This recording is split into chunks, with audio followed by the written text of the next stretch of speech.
Hello friends, welcome to Israfil study. तो आज हम लोग विलोपन विधि यानी एलिमिनेशन मेथड से समीकरण को हल करना सीखेंगे। तो वीडियो को लास्ट तक देखिएगा जिससे कि आप अच्छे तरीके से समझ सके। तो चलिए हम वीडियो को शुरू करते हैं। तो दोस्तों, हमने यहाँ समीकरण का दो क्वेश्चन लिया है। तो क्वेश्चन है दोस्तों x + y = 5। तो दोस्तों ये हमारा समीकरण एक है। ठीक, ये हमारा समीकरण एक हो गया। दूसरा है दोस्तों 2x - 3y = 4। तो ये हमारा समीकरण दो हो गया।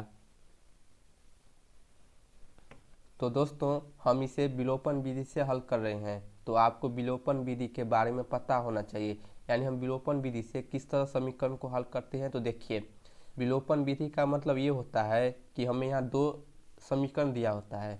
तो इस दोनों समीकरण में से हमें किसी एक चर वाली संख्या को हटाना होता है पूरा पूरा। यानी यहाँ देखिए, यहाँ दोनों समीकरण में x चर है और यहाँ भी x चर है, यहाँ भी y चर है और यहाँ भी y चर है। तो विलोपन विधि में हमें किसी एक चर को पूरा पूरा हटाना होता है, चाहे x हो चाहे y हो। तो दोस्तों आपको पता चल गया कि विलोपन विधि से हम समीकरण को कैसे हल करते हैं।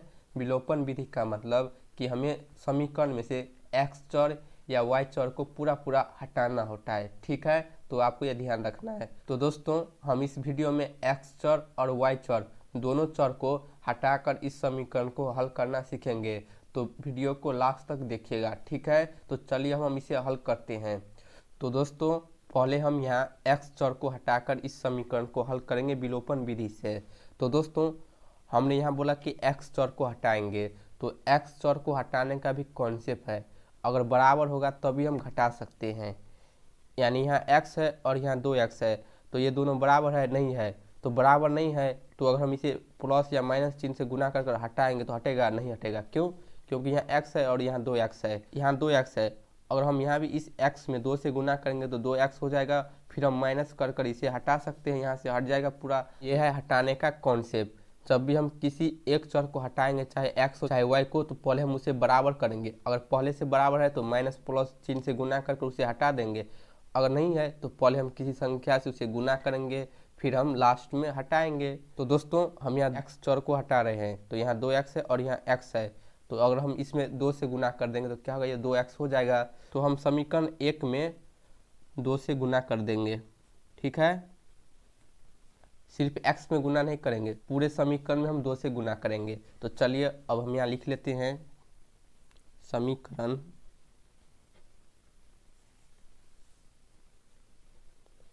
एक में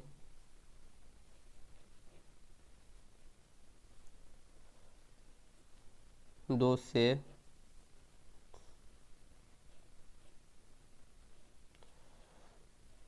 गुना करने पर, तो गुना कर लेते हैं। x को 2 से गुना करेंगे 2x होगा, प्लस है तो प्लस लिखेंगे। y को 2 से गुना करेंगे 2y बराबर 5 को 2 से गुना करेंगे 10। तो दोस्तों ये हमारा नया समीकरण 3 हो जाएगा। ठीक है, अब दोस्तों यहाँ देखिए समीकरण 3 हमारा हो गया। 2x + 2y = 10 और हमारा समीकरण 2 है 2x - 3y = 4। तो हम x चर को हटा रहे हैं। तो यहाँ देखिए, यहाँ भी 2x है, यहाँ भी 2x है, यानी ये बराबर है। और दोस्तों ये प्लस चिन्ह में है, तो प्लस चिन्ह में कभी भी हटेगा नहीं हटेगा। जब कोई संख्या प्लस में होता है तो हटेगा पूरा नहीं हटेगा। क्यों? क्योंकि प्लस चिन्ह में जुटता है, हटता नहीं है। लेकिन दोस्तों अगर एक संख्या प्लस में रहे और दूसरी संख्या माइनस में रहे तो उसे हम हटा सकते हैं। यानी ये x अभी प्लस में है और हम यहाँ इसे माइनस कर देंगे तो x में से x माइनस करेंगे पूरा पूरा कट जाएगा, यानी 0 आ जाएगा। तो हमें इसी तरह यहाँ भी करना है। तो दोस्तों ये दोनों यहाँ प्लस में है तो ये नहीं हटेगा आपस में, तो हम क्या करेंगे, इसे घटा देंगे। तो हम दोस्तों अब यहाँ क्या करेंगे, घटाएंगे। यानी हम यहाँ लिखेंगे समीकरण 3 में से समीकरण 2 घटाने पर। क्यों लिखेंगे घटाने पर? क्योंकि ये दोनों प्लस में है तो प्लस में नहीं हटेगा, तो माइनस करेंगे तभी ये हटेगा। इसीलिए दोस्तों हम यहाँ लिखेंगे समीकरण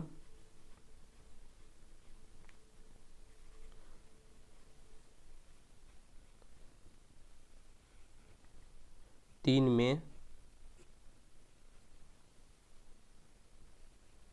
समीकरण 2 घटाने पर, तो दोस्तों समीकरण 3 है 2x प्लस 2y बराबर 10, और समीकरण 2 है 2x माइनस 3y बराबर 4। ठीक है, अब यहाँ ध्यान दीजिए, हम समीकरण 3 में से समीकरण 2 घटा रहे हैं, तो समीकरण 2 ये है, तो समीकरण 2 को हम अब माइनस से गुना कर देंगे। ठीक है, तो यहाँ प्लस चिन्ह है तो माइनस चिन्ह से गुना करेंगे दोस्तों, माइनस होगा। इसी तरह यहाँ माइनस है और इसे हम माइनस से गुना करेंगे तो क्या होगा, प्लस होगा। माइनस माइनस गुना करने पर प्लस होता है चिन्ह, तो यहाँ भी हम माइनस से गुना करेंगे, तो यहाँ प्लस 4 है, माइनस से गुना करेंगे -4 होगा। ठीक है, तो यह है दोस्तों चिन्ह लगाने का कॉन्सेप्ट, यानी जब हम घटाएंगे तो यहाँ चिन्ह लगाएंगे तो चिन्ह परिवर्तन हो जाएगा। माइनस प्लस को गुना करेंगे माइनस, माइनस माइनस को गुना करेंगे प्लस, प्लस माइनस गुना करेंगे माइनस।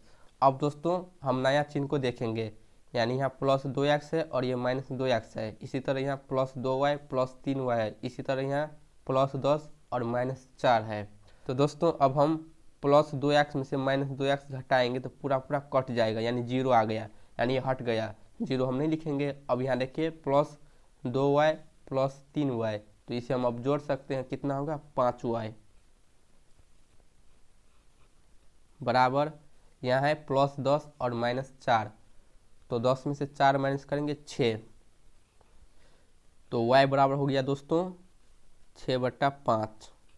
ठीक है, इस 5 को बराबर के इस साइड पक्षांतर करेंगे तो भाग में चला जाएगा। तो दोस्तों यहाँ हमारा y चर का वैल्यू आ गया है जो है 6/5। तो अब हम इसी y का मान समीकरण 1 में रखकर x का भी मान निकाल सकते हैं। समीकरण को हल करने का मतलब हम x और y चर का मान निकालेंगे। तो y चर का मान आ गया, अब हम x चर का मान निकालेंगे। तो कैसे निकालेंगे, हम लिखेंगे y का मान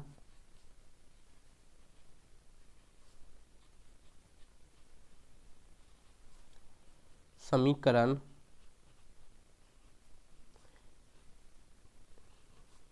1 में रखने पर। ठीक है, तो रख लेते हैं। तो समीकरण 1 है x प्लस वाई बराबर 5। आप चाहे तो समीकरण 2, 3 कहीं भी रख सकते हैं, आपको जहां आसान लगे हल करने पर वहीं रख दीजिए y का मान। ठीक है, तो दोस्तों हम यहाँ लिखेंगे x प्लस y का मान दोस्तों हमने निकाला है 6/5, तो हम यहाँ लिखेंगे 6/5 और बराबर में ये 5। तो हमें x का मान निकालना है, तो हम लिखेंगे x बराबर 5, और ये जो प्लस 6/5 है ना, बराबर के इस साइड पक्षांतर करेंगे तो ये हो जाएगा -6/5। तो हम लिख सकते हैं x बराबर, यहाँ हम एलसीएम लेंगे तो 5 आएगा एलसीएम, 5 को 5 से गुना करेंगे 25 माइनस ये 6, तो दोस्तों ये हो जाएगा x बराबर 25 में से 6 माइनस करेंगे 19, और ये बट्टा में 5। तो दोस्तों फाइनली यहाँ हमारा x का मान हो गया 19/5 और y का मान हो गया दोस्तों 6/5। तो इस प्रकार दोस्तों हम विलोपन विधि से किसी एक चर को हटाकर समीकरण को हल करते हैं। ठीक है, तो दोस्तों हमने यहाँ x चर को हटाकर इस समीकरण को हल कर दिया। अब दोस्तों हम क्या करेंगे, इसी समीकरण में से y चर को हटाकर इस समीकरण को हल करेंगे, और दोस्तों लास्ट में हम दोनों का आंसर चेक करेंगे बराबर आया है कि नहीं। तो चलिए देखते हैं। तो दोस्तों अब यहाँ देखिए, हम यहाँ अब y चर को देखेंगे, तो यहाँ प्लस y है और यहाँ -3y है। तो हटाने का कॉन्सेप्ट दोस्तों क्या है कि बराबर होना चाहिए। तो यहाँ y है और यहाँ 3y है, तो ये बराबर है नहीं है। तो दोस्तों हमें इस y को 3 से गुना करना होगा बराबर करने के लिए। तो हम समीकरण 1 को दोस्तों कितना से गुना करेंगे, 3 से। ठीक है, 3 से इस पूरे समीकरण में गुना कर देंगे। दोस्तों अगर आप कंफ्यूज हो जाते हैं कि हम किस संख्या से समीकरण को गुना करेंगे, तो आपको ध्यान देना है दोस्तों कि हम किस चर को हटा रहे हैं। उसके बाद दोस्तों चर का जो संख्या है उसके बीच एलसीएम ले लीजिए और एलसीएम आने के बाद जो संख्या आता है उसी संख्या से समीकरण 1 या 2 में गुना कर दीजिए। यानी हम यहाँ y चर को हटा रहे हैं। तो यहाँ y के गुणांक में कोई संख्या नहीं तो 1 है, 1 छिपा रहता है और यहाँ y के गुणांक में 3 है। तो हमें यहाँ संख्या 1 और 3 प्राप्त हुआ। तो 1 और 3 के बीच एलसीएम लेंगे तो 3 आएगा, यानी हमें इसे भी 3 बनाना होगा, इसीलिए हमने यहाँ 3 से गुना कर दिया। 3 एलसीएम आया है इसीलिए हमने 3 से गुना कर दिया। तो यहाँ हम लिख लेते हैं समीकरण 1 को 3 से गुना करने पर, इस तरह भी आप लिख सकते हैं। तो गुना कर लेते हैं 3 से, x में गुना करेंगे 3x, y में गुना करेंगे 3y बराबर 5 दिया 15। तो ये नया समीकरण हमारा 3 हो जाएगा। ठीक है, तो दोस्तों अब यहाँ देखिए समीकरण 3 हो गया, 3x प्लस 3y बराबर 15 और समीकरण 2 है 2x माइनस 3y बराबर 4। तो दोस्तों यहाँ देखिए हम y चर को हटा रहे हैं तो यहाँ माइनस 3y है और ये प्लस 3y है। अगर हम इसे आपस में क्या करेंगे तो हट जाएगा, क्योंकि यहाँ माइनस प्लस ऑलरेडी चिन्ह है। तो हम इसे प्लस कर कर हटाएंगे। क्यों प्लस करेंगे दोस्तों, आपको पता चल जाएगा। देखिए जब भी हम समीकरण को हल करेंगे तो हम माइनस चिन्ह से ही गुना नहीं करेंगे, हमें कभी प्लस से भी गुना करना होता है। यहाँ हम लिख लेते हैं समीकरण 3 तथा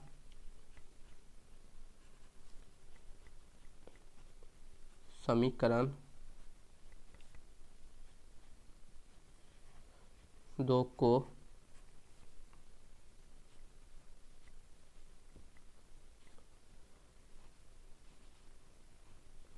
जोड़ने पर, तो समीकरण 3 है 3x प्लस 3y बराबर में 15 और समीकरण 2 है दोस्तों 2x माइनस 3y बराबर में 4। तो इससे दोस्तों हम क्या करेंगे, प्लस करेंगे। तो प्लस करेंगे तो वही चिन्ह होगा, क्योंकि हम प्लस में प्लस से गुना करेंगे प्लस ही होगा, माइनस में प्लस से गुना करेंगे माइनस होगा, प्लस में प्लस से गुना करेंगे प्लस होगा। यानी जब हम प्लस से गुना करेंगे तो हमें चिन्ह परिवर्तन करने की ज़रूरत नहीं होगी। जब हम माइनस करेंगे तभी हम चिन्ह को परिवर्तन करेंगे। क्यों, क्योंकि माइनस प्लस माइनस होगा तो माइनस लिखना ही पड़ेगा। इसी तरह यहाँ माइनस है, माइनस से गुना करेंगे तो प्लस होगा, प्लस हमें लिखना ही होगा। इसी तरह यहाँ प्लस है, माइनस से गुना करेंगे तो माइनस हमें लिखना ही होगा। लेकिन जब हम प्लस से गुना करेंगे तो हम कोई चिन्ह नहीं लगाएंगे, क्योंकि प्लस चिन्ह लगाने पर चिन्ह परिवर्तन नहीं होता है। तो आपको यह ध्यान देना है। अब दोस्तों मैं आपको यहाँ बताऊँगा कि हम समीकरण 3 और समीकरण 2 को क्यों जोड़ा। क्योंकि दोस्तों देखिए यहाँ पहले से 3y माइनस 3y है, अगर हम इसे माइनस करते हैं तो माइनस प्लस गुना करें क्या होगा, प्लस हो जाएगा। तो प्लस 3y और ये प्लस 3y यानी ये 9y हो जाएगा। तो ये हटेगा नहीं, इसीलिए हमने यहाँ प्लस से गुना कर दिया, ताकि हम इस माइनस को प्लस से गुना करेंगे तो माइनस ही होगा, फिर हम प्लस माइनस में से कैंसिल कर सकते हैं। इसीलिए हमने समीकरण 3 और समीकरण 2 को जोड़कर यहाँ हल कर दिया। ठीक है, आपको यह हमेशा ध्यान रखना है कि जब हम विलोपन विधि से समीकरण को हल करेंगे तो सिर्फ माइनस चिन्ह से गुना नहीं करेंगे, कभी कभी हमें प्लस चिन्ह लेकर भी गुना करना होता है। ठीक है, तो चलिए अब हम इसे हल कर लेते हैं। तो प्लस चिन्ह से हम यहाँ गुना नहीं करेंगे तो यही चिन्ह होगा। तो प्लस 3x प्लस 2x कितना होगा दोस्तों, 5x। अब यहाँ देखिए प्लस 3y माइनस 3y, ये प्लस माइनस पूरा पूरा हट जाएगा, यानी कैंसिल हो गया, जीरो हो गया। तो जीरो हम नहीं लिखेंगे। अब बराबर में 15 प्लस 4 19। तो दोस्तों यहाँ हो जाएगा x बराबर 19/5। तो x का मान निकल कर आ चुका है। अब हम दोस्तों समीकरण 1 2 3 कहीं भी रखकर y चर का मान निकाल सकते हैं। तो हम समीकरण 1 में रख लेते हैं ताकि हमें हल करने पर आसानी हो। तो हम लिखेंगे समीकरण 1 में x का मान रखने पर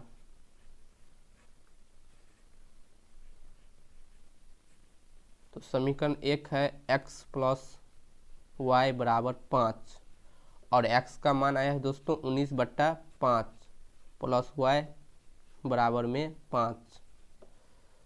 तो हम लिखेंगे y बराबर 5 प्लस 19/5 को माइनस करेंगे, बराबर की साइड पक्षांतर करेंगे -19/5। तो यहाँ भी इसका एलसीएम आएगा दोस्तों 5, 5 से 5 को गुना करेंगे 25 और ये -19। तो दोस्तों y बराबर क्या हो जाएगा, 25 में से 19 माइनस करेंगे 6 और बट्टा में 5। तो दोस्तों यहाँ भी हमारा x और y का मान जो है वो सेम आया है, x बराबर 19/5 और y बराबर 6/5। तो दोस्तों यही होगा इसका आंसर। तो दोस्तों आप विलोपन विधि में x चर या y चर को हटाकर हल करेंगे, हमारा आंसर जो वो आंसर सेम ही आएगा, आंसर में कोई भी फर्क नहीं आएगा, ठीक है। तो दोस्तों इसी प्रकार हम विलोपन विधि में x चर या y चर को पूरा हटाकर समीकरण को हल करते हैं। उम्मीद करता हूँ कि आपको वीडियो समझ आई होगी। अगर आपको वीडियो पसंद आए तो वीडियो को लाइक कर दीजिए। अगर आप चैनल पे नए हैं तो प्लीज़ चैनल को सब्सक्राइब ज़रूर कर लीजिए।